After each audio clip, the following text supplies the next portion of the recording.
ছাত্ররা যে আন্দোলনটা করছেন এটা অত্যন্ত অনভিপ্রেত এবং অন্যায় আন্দোলন করছেন।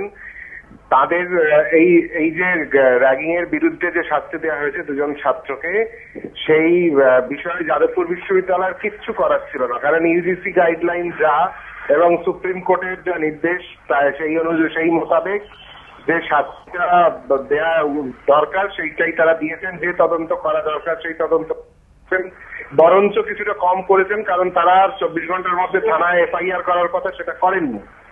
এখন এটা সত্ত্বেও যদি ছাত্রদের কিছু বলার থাকে, যদি সেই শাস্তিটা মনোপুত না হয়, তবে তারা অবশ্যই উচ্চতর যে সংস্থা রয়েছে অর্থাৎ রাজ্যপাল আচার্য তাদের কাছে যেতে পারেন।